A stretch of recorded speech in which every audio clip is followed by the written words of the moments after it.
আসসালামু আলাইকুম। কেমন আছেন আপনারা সবাই? আশা করি হয়তো সবাই ভালো আছেন। আলহামদুলিল্লাহ। আমরাও ভালো আছি। আপনাদের দোয়ায় ইনশাল্লাহ।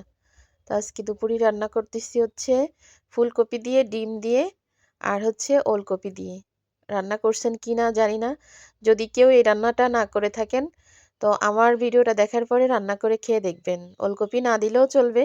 কিন্তু আমি একটা মন চাইলো তাই দিলাম। আলু দিয়ে, ডিম দিয়ে, ফুলকপি দিয়ে এভাবে গোশের মতো সব মসলা বেটে দিয়ে রান্না করে দেখেন এত মজা। আর বিশেষ করে শীতের সবজি দিয়ে যাই রান্না করবেন তাই মজা।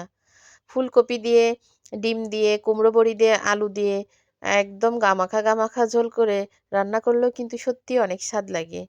আবার ফুলকপি দিয়ে মুরগির গোশ দিয়ে রান্না করে খেয়ে দেখেন তাও কিন্তু ভালো লাগে। আগের দিন আমি ওলকপি দিয়ে গোশ দিয়ে রান্না করেছি, মুরগির গোশ দিয়ে আপনাদের হয়তো দেখাইছি। আমার একটা ভিডিও হয়তো দেখছেন আপনারা, এত স্বাদ লাগিছে।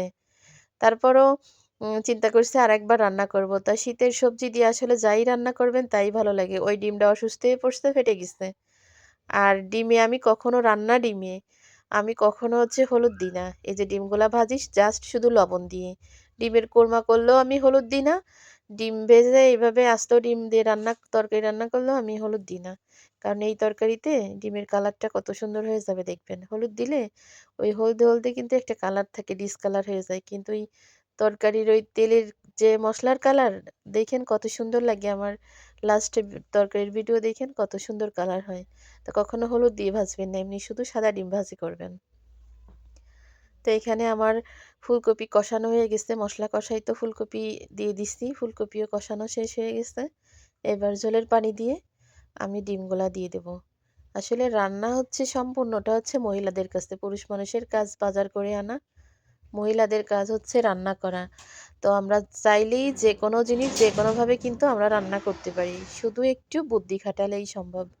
তো এক এক জিনিসের স্বাদ কিন্তু এক এক রকম। রান্না করে খাওয়ার পরে বুঝবেন যে কোন তরকারির কোন স্বাদ। তা একবারে যখন স্বাদ বুঝে যাবেন তখন কিন্তু মন চাইবে যে না এটা দিয়ে একটা তরকারি রান্না করি, ওইটা দিয়ে একটা তরকারি রান্না করি। একঘেয়েমি মাছ দিয়েই যে শুধু তরকারি রান্না করতে হবে তা কিন্তু না।